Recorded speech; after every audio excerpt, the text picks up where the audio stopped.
Muy buenos días. Soy el doctor Luis Robles Guerrero, docente del Departamento de Medicina Preventiva, y vamos a desarrollar el tema de la importancia de la historia de la salud en la formación del médico. Con este tema inicial, estamos arrancando la serie de temas que haremos a lo largo del presente curso.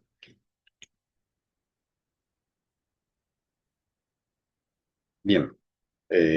Hablar de la historia de la salud, como es que se denomina nuestro curso, es muy importante porque nos va a poner en el contexto de por qué es que esta carrera que hoy día estamos siguiendo responde no a un tema reciente o del siglo XX para adelante, no, sino que tiene un derrotero muy largo que vale la pena, que es necesario conocer, ¿no?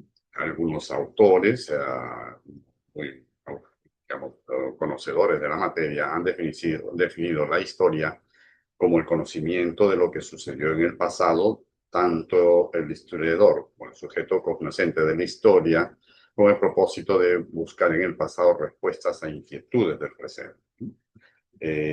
Otro autor, Adams, describe, dice, se trata de un tipo de inquisición o de investigación sobre hechos acaecidos en el pasado, es el registro de las acciones realizadas por los hombres. Es importante tener en cuenta que cuando hablamos de la historia, estamos hablando de una rama de la ciencia. Hoy en día, la historia es calificada como una rama de la ciencia y, por tanto, hablar de la historia tiene que hacerse sobre hechos sólidos, concretos, demostrados, ¿no? Pero que hurgan en el pasado con la intención de entenderlo y explicarlo por qué sucedieron esos hechos. Herodoto, ¿no? Que es un historiador de la antigüedad, ¿no? Decía, ¿no? Que la historia exhibe al hombre como un agente racional, es decir, que su función es en parte descubrir lo que el hombre ha hecho y en parte por qué lo ha hecho. Y estamos hablando de un personaje que vivió en el siglo V antes de Cristo, ¿no? Pues para que vean ustedes que ese concepto del conocimiento de la historia no es un concepto nuevo, ¿no? Cuando hablamos entonces de la historia, estamos hablando de una rama de la ciencia. Sin embargo, no podemos abstraernos de mencionar este tema de las musas de la mitología griega. Seguramente ustedes conocen, ¿no?, que existen estas musas en la mitología griega, pero todas ellas están ligadas a las artes, ¿no? En el mundo griego, las musas eran las inspiradoras, las guardianas del ejercicio de las artes, ¿no? Y ahí teníamos a Clio, Talía, Erato, Euterpe, Polimnia, Calíope, Terpsícore, Urania y Melpomene, ¿no? Melpomene. Todas ellas estaban dirigidas a algunas de las artes, ¿no? Como podemos ver en esta lámina, ¿no? Clio a la historia, Erato a la poesía lírica, Euterpe a la música y así sucesivamente, ¿no? A la tragedia, a la danza, a la poesía coral, ¿no? Al canto, a los cantos sagrados, a la comedia, ¿no? Inclusive a la astronomía y la poesía didáctica y las ciencias exactas, ¿no? Pues bien, estas musas estaban destinadas a proteger las artes, pero ahí aparece la historia y acabamos de mencionar que la historia es una rama de la ciencia, ¿no? Pues bien, vamos a hablar sobre Clio, la primera de las musas, ¿no? Clio, ¿no?, es pues, la musa que protege, que representa la historia, ¿no? De estas 9 musas, que eran hijas de Zeus y Mnemosine, tenían como la tarea repito, de resguardar las artes, de proteger, de inspirar a los artistas, ¿no? Pero Clio, ¿no?, está representada como una mujer que está coronada por laureles y porta un rollo de papiro en la mano izquierda, ¿no? Y con la mano derecha escribe en esos papiros, ¿no? Este, Es curioso, ¿no? Porque la historia hoy en día no es considerada un arte. Pero ¿por qué se le consideraba un arte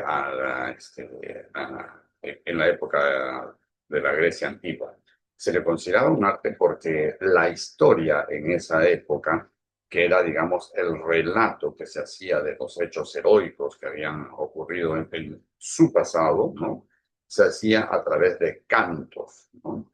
Entonces, cuando ustedes ven, por ejemplo, la Ilíada o la Eneida o la Odisea, van a darse cuenta que las versiones originales están redactadas como cantos. Es decir, estos relatos eran cantados en los escenarios de la época, ¿no? Y por eso eran considerados un arte, ¿no? Entonces, evidentemente, el concepto ha cambiado con el tiempo, ¿no? Hoy en día la historia sin duda es ubicada como una ciencia, ¿no? Es el estudio, ¿no? Pero basado en el método científico para poder demostrar los hechos que ocurrieron, ¿no? A través de una serie de elementos, ¿no? Que tienen que siempre evidenciar los registros que quedaron del pasado, ¿no? Que pueden ser, ¿no? Digamos, estructuras, pero también pueden ser imágenes, en fin, la misma expresión del arte, etcétera, ¿no? La historia está ubicada dentro de la rama de las ciencias sociales. Las ciencias se dividen en ciencias no empíricas y las ciencias empíricas. Y dentro de las ciencias empíricas están las ciencias naturales y están las ciencias sociales. Y dentro de ellas está ubicada la historia. Por tanto, cuando estamos hablando de la historia de la salud, es un estudio científico de lo que fue el pasado en el campo de la salud. Otra información sobre la rama de la ciencia, vamos a ver que dentro de las ciencias sociales aparece la historia y la medicina, miren ustedes, aparece dentro de las ciencias aplicadas, ¿no? Entonces, para que vean que estamos hablando de dos campos que hoy en día tienen un espacio propio, ¿no? En la historia, ¿no?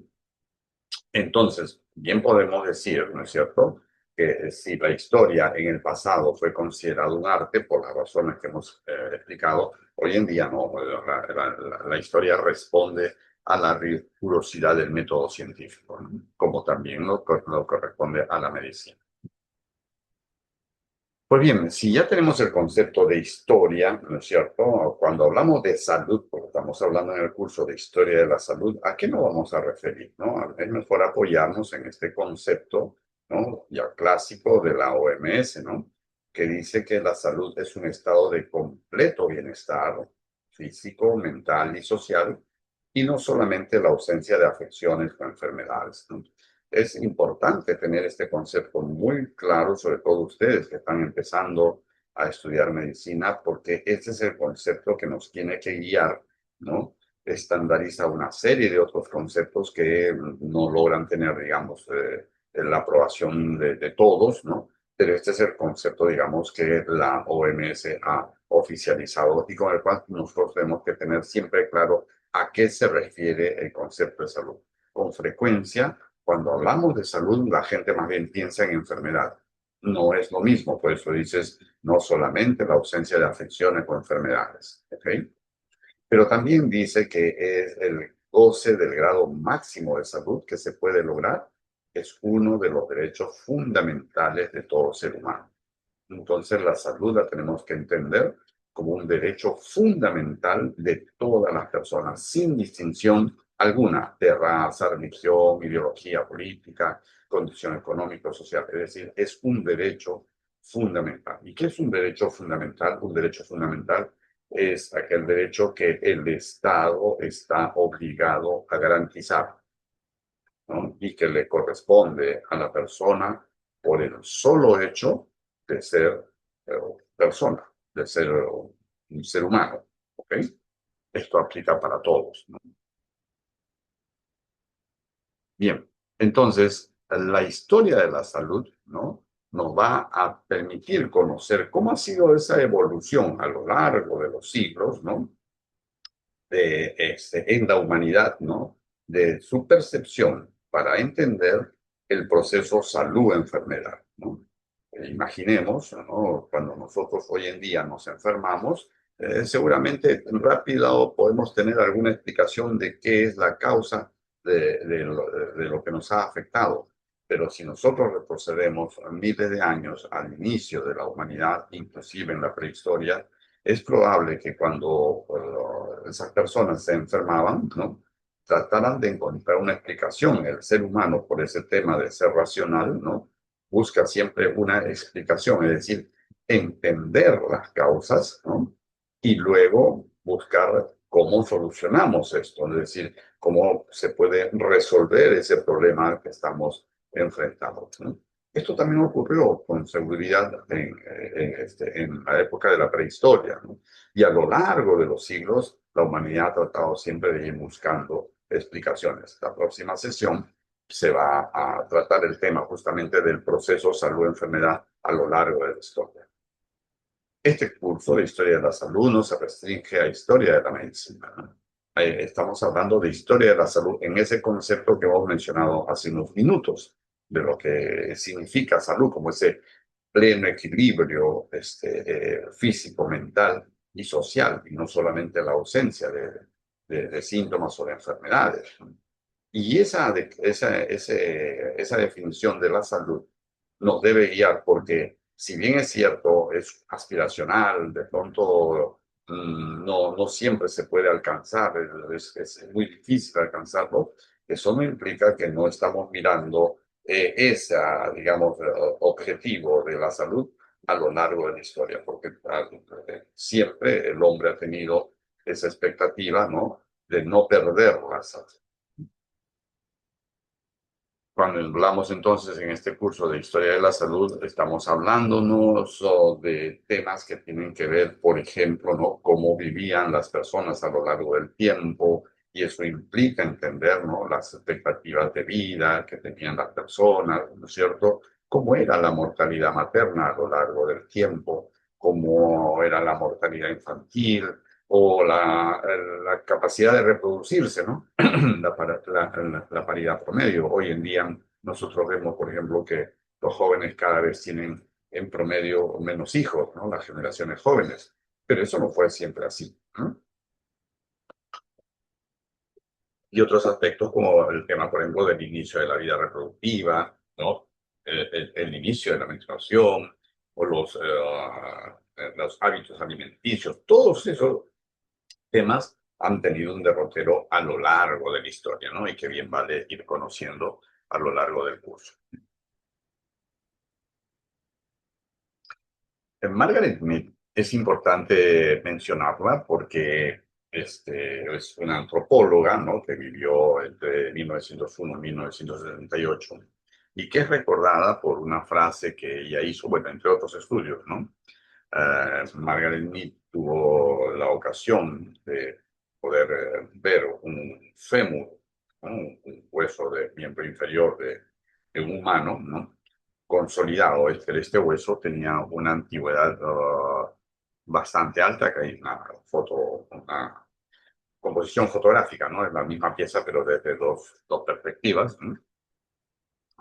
Para que se vea que este hueso, que es un fémur, logró consolidar. Pero hay un detalle, ¿no? Cuando el fémur se fractura, ¿no? Para poder consolidar va a tardar alrededor de 3 meses. ¿Ok? Son 3 meses en las que el individuo tiene que mantenerse inmovilizado, ¿no? Es decir, no puede pararse, no puede hacer esfuerzo sobre ese miembro, porque las dos piezas, ¿no? que están fracturadas tienen que mantenerse alineadas para que haya el proceso de osteosíntesis y vuelva a consolidar ese hueso. Pues bien, ¿no? Ante un hallazgo como ese, ¿no? Y es citado por un autor, Margaret Mead es citada, ¿no? Por Ira Byock, ¿no? En una publicación donde él refiere que a Margaret Mead le preguntan, ¿no? ¿Cuál considera que era el primer signo de civilización en una cultura, ¿no? Y entonces, cuando todos esperaban, pues, que pudiese ella responder, ¿no? El desarrollo de herramientas, de instrumentos, o ejemplo, el tener ollas de barro, qué sé yo, ¿no? No, ella respondió, ¿no? Que para ella el primer signo de civilización en una cultura antigua era ese fémur roto y luego curado, ¿no? Y lo hacía porque ella entendía, con buen criterio, que para que ese humano haya sanado, es decir, su hueso se haya consolidado, ¿no? Tenía que haber recibido el cuidado de otra o de otras personas. En la vida salvaje digamos, en la antigüedad, ¿no? Si alguien tenía una fractura como esta, lo más probable era que se le abandonaba porque era una carga para el grupo, ¿no? Y si el grupo era un grupo que estaba huyendo o era un grupo de migrantes, entonces lo más probable era que lo hubieran dejado a morir a su suerte, ¿no? Y podría ser atacado por alguna fiera y no podía defenderse, ¿no? Mayormente. Pues bien, entonces para ella este hecho de que lo hayan cuidado, el documento lo presenta así, es su primer signo de civilización, ¿no? Creo que en realidad es un tema de traducción. Es probable de que la mejor traducción sea que sea un signo de comportamiento civilizado, ¿no? Es decir, un comportamiento cívico donde significa que el individuo, ¿no? Ve a los otros como pares, ¿no? Pues que es la base digamos, de lo que es el comportamiento cívico, ¿no? ¿no? Y eso en realidad lo que encierra es un, digamos, esbozo de lo que hoy día llamamos la ética, ¿no? Porque la ética es justamente mirar al otro como un igual, de tal manera que no sería lo ético el abandonarlo, ¿no? Este concepto, evidentemente, en ese momento no existía, ¿no? Y por eso es que a Margaret Mead le llama la atención como un hecho importante de que se hayan decidido cuidar a ese accidentado, ¿no? Y hasta que se recupere, ¿no? Como repito, sí, está significado cuidarlo, ¿no? Durante un tiempo de alrededor de 3 meses para que él pueda valerse por sí mismo. Entonces, vale la pena entonces preguntarse en qué momento es que estos individuos, ¿no? Comenzaron a tener un comportamiento diferente al que podía tenerse simplemente como una reacción instintiva, ¿no? De huida cuando algo nos pone en peligro, ¿no? Bien, entonces eso nos permite hablar de otro concepto, ¿no? La ética, ¿no? O sea, ¿qué es la ética, no? La ética es una rama de la filosofía, ¿no? Y la ética estudia la moral. Lo que va a estudiar es cómo se comportan los miembros de una comunidad, de una sociedad, ¿no es cierto? Con la finalidad de establecer una convivencia armónica y respetuosa que permita, ¿no? que el desarrollo de toda esa comunidad, ¿no? Entonces, la ética estudia la moral, estudia el comportamiento humano, la conducta humana, ¿no? Y trata de poder, digamos, definir si esos comportamientos son correctos o incorrectos, ¿no? Buenos o malos, en función a que permita, ¿no? La convivencia armónica de todos los que ocupan ese espacio social. La ética no debe confundirse con la moral. Mucha gente lo utiliza como si fueran sinónimos. Creo que ustedes han llevado a información en el primer año con respecto a ética, ¿no? Pero es importante que recuerden ahí, no hay que confundir ética con la moral, ¿no? ¿Qué es la moral? La moral es el conjunto de comportamientos, de creencias, de costumbres, ¿no? Que responden a normas y valores que tienen las personas, ¿no? Y qué es lo que determina, lo que guía la conducta de cada persona, ¿no? Es decir, cada uno de nosotros, de todos, ustedes, yo, todos, nos vamos a comportar de la manera como hemos sido formados. Y esa formación implica, ¿no? Nuestros patrones familiares, nuestras tradiciones, nuestras costumbres, ¿no? Etcétera, etcétera. Pero todo eso va construyendo nuestra moral. Ética y moral no es lo mismo. Lo que ocurre es que etimológicamente, ¿no? Etimológicamente las palabras tienen el mismo origen. Ética viene de ethos, que significa comportamiento, ethos en griego.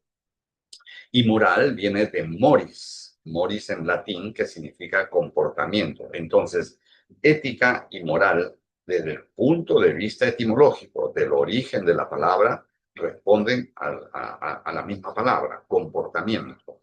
Pero ética estudia a la moral y la moral lo que hace, la ética estudia la moral para establecer si eso es correcto o incorrecto, y la moral, ¿no? Es el comportamiento de las personas que responde a una serie de costumbres y tradiciones, ¿no? En estos días, por ejemplo, hemos estado viviendo la Semana Santa, seguramente algunos más creyentes que otros o más tradicionales que otros habrán cumplido una serie de ritos y costumbres que responden a su moral, pero que eso no necesariamente sea igual para todos, ¿no? Esos valores, ¿no? Son, digamos, aceptados por cada grupo social, ¿no? Y justamente por eso es de que se basa en las tradiciones y seguramente va alimentando esas tradiciones también, ¿no? eh, en la moral, ¿no es cierto? Estamos mencionando a los diferentes aspectos del comportamiento humano, ¿no? Y por tanto, esta moral debe responder, ¿no? A la libre decisión del individuo, son actos voluntarios, ¿no? Y que son hechos por personas que tienen la capacidad para decidir qué hacen y qué no hacen. ¿Es importante esto en el curso? Sí, claro, porque hay una rama de la ética que es la bioética y que nos debe interesar de especial manera porque la bioética es la ética que está orientada a estudiar, ¿no? la conducta del ser humano en relación con los otros seres vivos y con el medio ambiente, ¿no? Es decir, la relación con los otros animales, las plantas, ¿no? El medio ambiente, etcétera, ¿no? La bioética busca eso, ¿no? Ese equilibrio de comportamiento que debe tener la persona en un mundo, repetimos, donde lo que queremos lograr es la convivencia, ¿no? La convivencia armónica, ¿no? Entonces, la bioética ya no solamente se restringe a las relaciones con las otras personas, sino con todos los seres vivos y el medio ambiente, ¿no? Para eso, ¿no es cierto? Debemos recordar que todos estos conceptos, ¿no? Han surgido en el siglo XX, es decir, no significa que no había comportamientos éticos en el pasado. Lo que pasa es que como construcción, digamos, mental que ya impera en el mundo de hoy, esto se fue consolidando en el siglo XX, ¿no? Sobre todo después de la Segunda Guerra Mundial, fue mucho el trabajo que se hizo para ir consolidando estos, estos conceptos. Por un lado, por el desarrollo de la ciencia y la tecnología, pero por otro lado también por los lamentables sucesos que implicaron la Segunda Guerra Mundial, ¿no? Y entonces eso ha ayudado a poder poner una serie de criterios o reglas, ¿no? Que nos ayuden a orientar nuestras decisiones, ¿no? Entonces, la bioética, ¿no? Es considerada, ¿no? También hoy en día como una ciencia nueva, ¿no? Y que hay que desarrollar y que no puede estar ajena a todos los actos que están en torno a la salud, ¿no? de las personas. No solamente a los actos que desarrollan los profesionales de la medicina, sino de todos los otros profesionales de la salud y también del personal, ¿no? Que trabaja atendiendo a los pacientes, ¿no? La bioética, ¿no? Ya hemos dicho etimológicamente, bios es vida y ethos es comportamiento, ¿no es cierto? Entonces, es la ética de la vida, ¿no? Por eso es que se habla es la relación del hombre con todos los seres vivos, ¿no?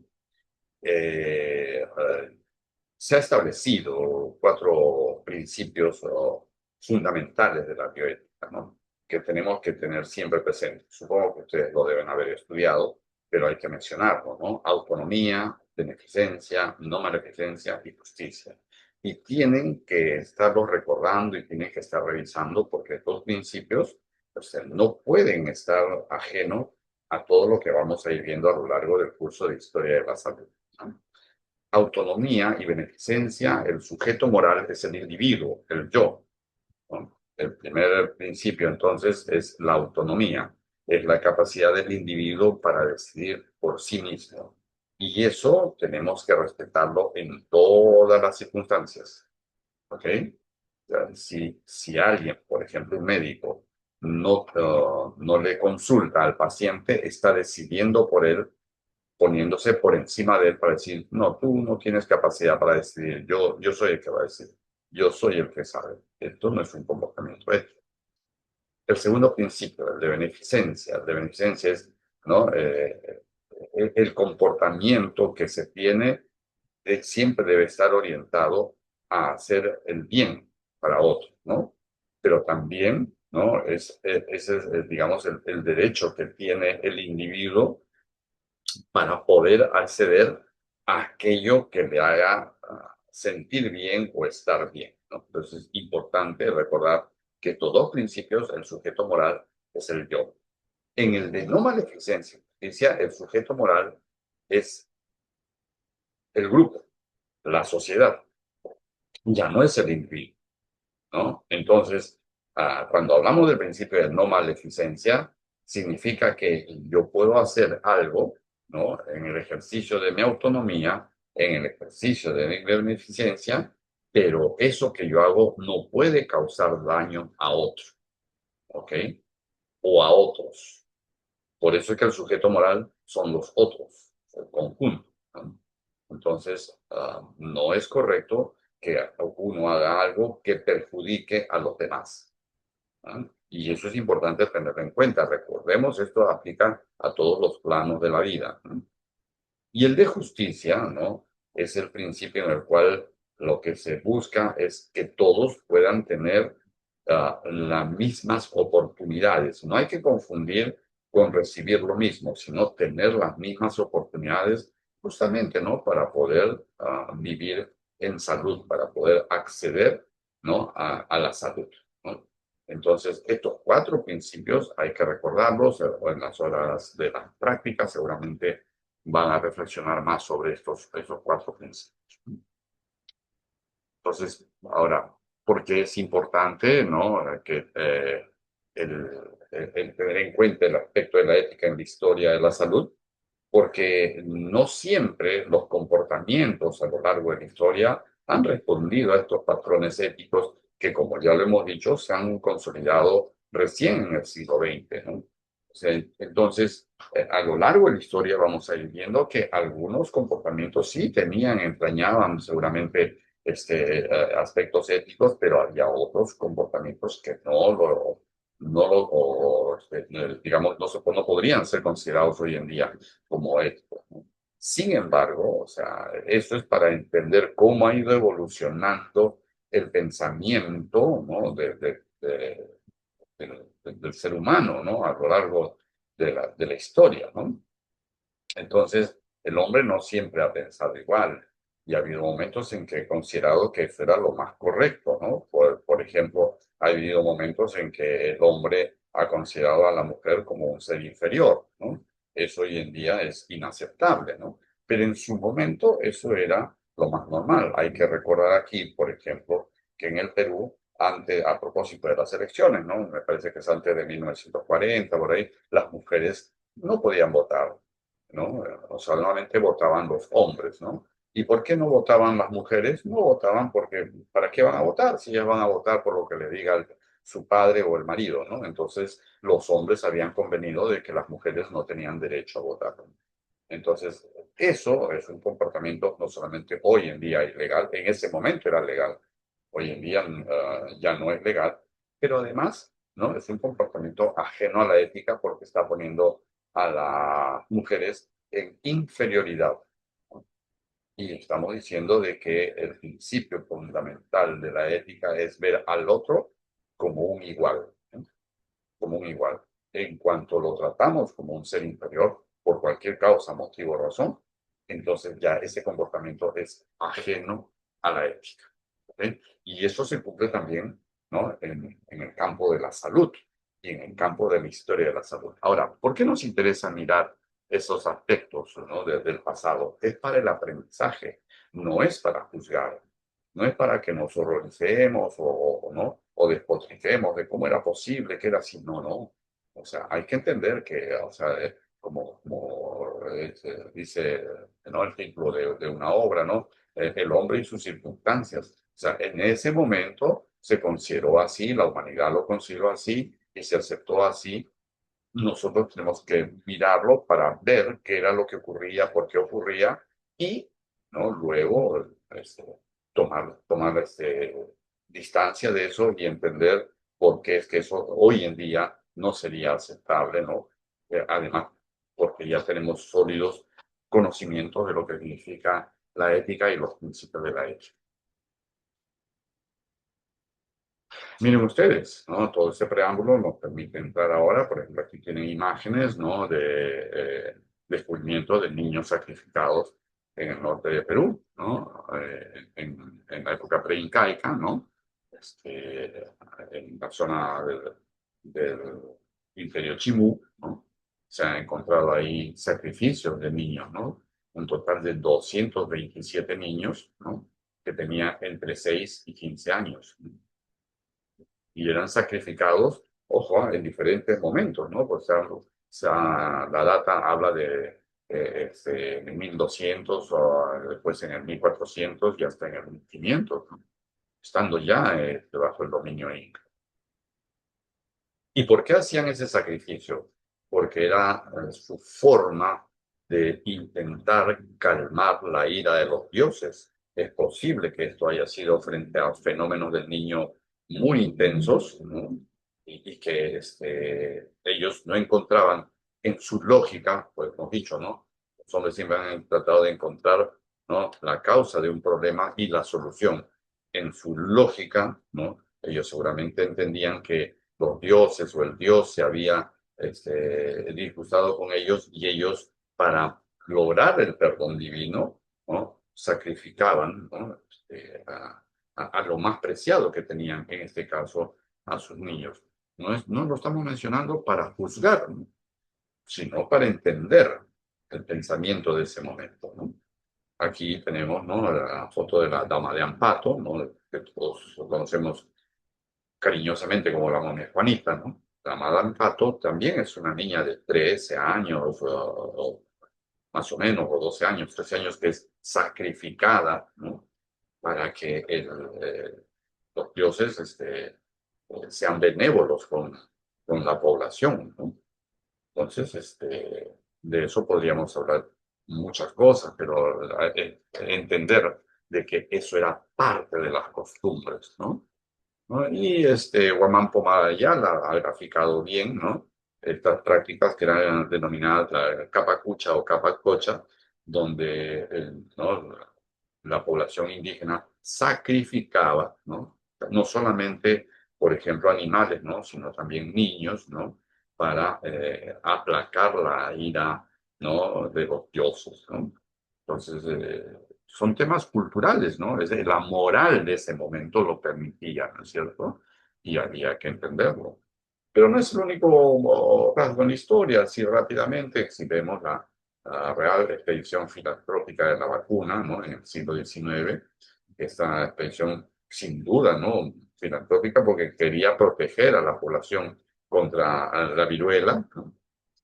Parte de España y digamos, para mantener viva, ¿no? La vacuna, se utilizan niños huérfanos, niños expósitos, ¿no? Que estuvieron a cargo de una mujer, Isabel Zendal, a la que hoy día se le llama enfermera. No era propiamente una enfermera, pero sí era la cuidadora, inclusive su hijo viajaba en ese grupo, ¿no? Y entonces los niños sanos, estos eran escogidos, eran huérfanos, y se les daba, ¿no? Se les infectaba para ir manteniendo viva la vacuna hasta que llegasen a América, ¿no? No recuerdo bien ahora, creo que fue alrededor de 60 niños que se utilizaron para poder trasladar. Y luego ya en América, y la misma metodología, se dieron disposiciones para que en cada población, los niños huérfanos que en ese momento eran acogidos, ¿no? por órdenes religiosas, fueran, ¿no? puestos a disposición para poder trasladar la vacuna. Diremos, solamente para no ser, digamos, no dar información incompleta, a estos niños el rey de España les ofreció, ¿no? Educación, ¿no? y trabajo, ¿no? hasta que lleguen adultos, ¿no? Entonces, digamos, era como decir una forma de compensar la contribución que hacían. También es cierto que ninguno de esos niños en el viaje de España a América tuvo una complicación o murió. Otro ejemplo es de este autor Ignaz Semmelweis, ¿no? Semmelweis descubre, se da cuenta que las mujeres que son atendidas por médicos eh, hacen fiebre puerperal, pero si los médicos y los estudiantes de medicina se les obligaba a enjuagarse las manos en una solución de hipoclorito cálcico, aquí este grupo de mujeres no hacía fiebre puerperal o eran muy escasos los casos que se presentaban, ¿no? ¿Y qué ocurría? Que a veces los médicos podían salir de una necropsia de tiempos en que no existía guantes, por si acaso, ¿no? O sea, salían así, ¿no? Con las manos, ¿no? Que habían hecho su necropsia, seguramente se limpiaban, se secaban, y luego iban a atender a las puérperas, ¿no? Y transmitían la infección. Cuando él lo propuso, quienes se opusieron fueron los propios médicos, ¿no?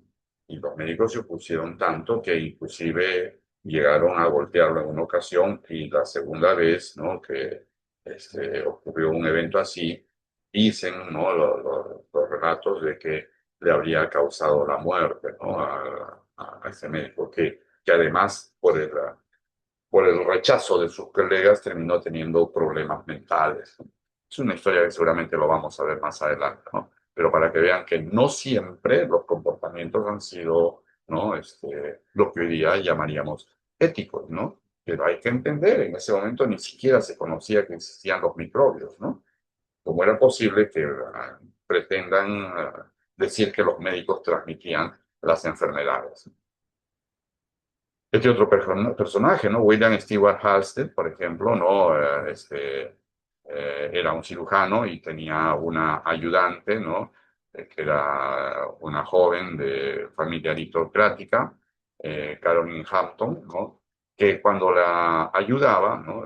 En las cirugías, terminaba haciendo dermatitis por los antisépticos que se utilizaban, ¿no? Entonces, preocupado por eso, ¿no? Preocupado por eso, ¿no? Halsted conversa con la gente de la Goodyear que fabricaba las llantas ¿no? ya en esa época, ¿no? Y sugiere que se fabrique guantes, ¿no? Con el material de la goma que utilizaban para las llantas, ¿no? Y esa foto es, por ejemplo, de los primeros guantes que usaban para que lo use, ¿no? Su ayudante Caroline Hampton, ¿no? Entonces, este acto, ¿no? De preocuparse por su ayudante, terminó haciendo, ¿no? que se origine lo que hoy en día, esa práctica tan común de usar guantes estériles o guantes quirúrgicos, ¿no? Este, y Hampton después perdón, Halsted se casó con Hampton posteriormente, ¿no? Es un detalle adicional, ¿no? De que a lo mejor fue el sentimiento lo que originó que termine creándose los guantes quirúrgicos. Y esta galería, ¿no? de médicos nazis de la Segunda Guerra Mundial, ¿no? Los ponemos ahí, hay nombres que seguramente ustedes han conocido en estos días. Se va a estrenar una película, ¿no? Nuremberg, que vale la pena seguramente verlo, ¿no? Es penoso, triste, ¿no? Ver cómo médicos, ¿no? Entraron en esa dinámica, ¿no? Y se prestaron para una serie de actos realmente inhumanos, ¿no? En los campos de concentración y contra los judíos, ¿no? Si es que estos han sido considerados criminales de guerra. Los que hemos puesto ahí en esa galería no son los únicos, pero todos ellos son médicos o fueron médicos. Y miren ustedes estas fotos, ¿no? No sé si aprecian ahí, las enfermeras están ofreciendo ahí en venta cigarrillos. El paciente está hospitalizado, ¿no? Miren este paciente de bigotes, ¿no? En su mano izquierda tiene cigarrillos, está hospitalizado, ¿no? Y la publicidad, ¿no? Que había, ¿no? En las cuales, ¿no? Inclusive médicos haciendo publicidad para el consumo de cigarrillos. Por supuesto, en ese momento no se había llegado a difundir el concepto que hoy día está clarísimo de que el fumar provoca cáncer, ¿no? Entonces, para que vean que ha habido momentos en los que los cigarrillos, como si fueran chicles o galletas, se vendían dentro de los hospitales, ¿no? Para el consumo de los pacientes y o los propios profesionales médicos lo recomendaban, digamos, en publicidad, ¿no? Pues era inclusive señal de estatus, ¿no? Eso inclusive hizo que muchas mujeres aumenten el consumo del tabaco, ¿no? Y ahora todos tenemos claro, ¿no? De que fumar es dañino para la salud y hay una serie de restricciones para su consumo. Los retos de hoy, ¿no? Hemos pasado por una pandemia, ¿no? En esa pandemia, tal vez ustedes sean muy jóvenes, pero a lo mejor todavía recordarán decisiones que se tuvo que tomar, ¿no? En las UCI con respecto a la incapacidad de atender a toda la demanda que había, ¿no? Y hubo que pasar por decisiones, ¿no? De tomar, elegir quiénes sí entraban y quiénes no entraban a la UCI, ¿no? Y ver cómo eso respondía o no a patrones éticos, ¿no? Nosotros vimos también, no solamente acá, pero también vimos el problema con el oxígeno, ¿no? Y todo lo que significó el acceso al oxígeno medicinal, ¿no? Donde la gente tenía que hacer lo indecible para poder conseguir el oxígeno, ¿no? Y finalmente el vacuna gay, ¿no? Que aquí en el Perú trajo consecuencias políticas muy, muy serias, ¿no? este, pero que no fuimos los únicos países, ¿no? Entonces, en otros países como Paraguay, Ecuador y Argentina también tuvieron problemas similares con el uso de vacunas, ¿no? Digamos, de manera privilegiada para determinados grupos, ¿no? Y como eso sin duda, ¿no? Es parte de la historia de la salud, pero evidentemente chocando con los principios éticos que nos deben regir. Entonces, en conclusión, hay que entender que la salud es un proceso social con muchas inequidades, ¿no? A lo largo de la historia vamos a comprobar que eso es así y que hoy en día eso no se ha superado, ¿no? Que la medicina, tenemos que aprender en el curso, no siempre fue científica, ¿no? Inicialmente fue una práctica o era un oficio, ¿no? Y es recién a partir del siglo XVIII, XIX que comienza a tomar ya sentido científico, ¿no? El riesgo actual es que ante ese desarrollo científico, más bien la medicina se deshumanice, ¿no? Es decir, su razón de ser se distorsione, ¿no? Y eso es algo en la que sí, nosotros todos, los docentes, ustedes los estudiantes, tenemos que involucrarnos para impedir que eso suceda porque sería reñido con la ética, ¿no? El quehacer del médico, ¿no? Y de los que han estado antes en la historia, ¿no? Siempre fue proteger la vida y recuperar la salud. O sea, en el campo de la salud, el médico y las demás profesiones de la salud, ¿no? Existen para proteger la vida y recuperar la salud. Y eso responde a valores y principios éticos, que si bien es cierto, son nuevos, digamos, desde el punto de vista histórico, pero que han estado ahí presentes en diferentes manifestaciones a lo largo de la historia, ¿no? Y que cuando elegimos ser médicos, no tenemos que ser conscientes de que la historia no empieza con nosotros, no empieza en este siglo o en el siglo XX, no, no, no. Esta historia empieza eh, en el origen de los tiempos, desde la prehistoria seguramente, ¿no?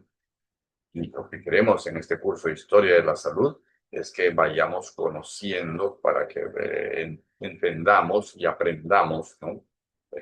Lo que significa estudiar medicina en particular y la carrera de la salud en general, ¿no? Como decíamos en el saludo de bienvenida, ¿no? Porque si uno no conoce algo, no lo va a amar. Entonces, tenemos que conocer la historia, ¿no? De nuestras profesiones para poder amar la profesión que ahora estamos formando, ¿no? Y que acordarnos que en la historia de la salud también hay páginas escritas por peruanos, ¿no? Que no podemos nosotros obviar con mayor razón siendo sanmarquinos, ¿no? O sea, la historia de la salud en el Perú no se puede escribir sin tener en primer lugar en cuenta a San Marcos, ¿no?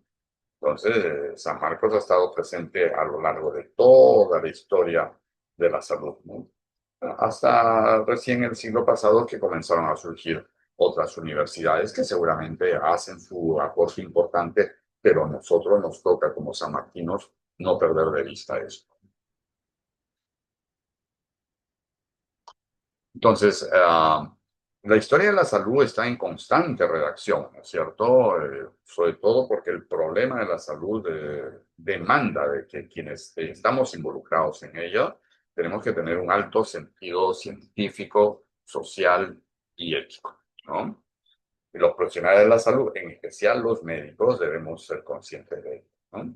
Y las generaciones nuevas de médicos como ustedes deben tener sólidas competencias para asumir el rol que han elegido dentro de la sociedad, ¿no? O sea, nadie los ha obligado a estudiar medicina. Entonces, ustedes han escogido esto, ¿no? Entonces, tienen que prepararse, formarse bien para que puedan responder a las expectativas de la sociedad que siempre las tiene de parte de aquellos que se han dedicado a eso, ¿no? A curar a las otras personas, ¿no? A sanar a las otras personas. Y con esas palabras queremos darle, ¿no? Inicio al curso de Historia de la Salud. Esperemos pues que en la sesión práctica estos conceptos se fortalezcan, ¿no? Soy el doctor Luis Robles Guerrero, ha sido grato compartir con ustedes esta sesión.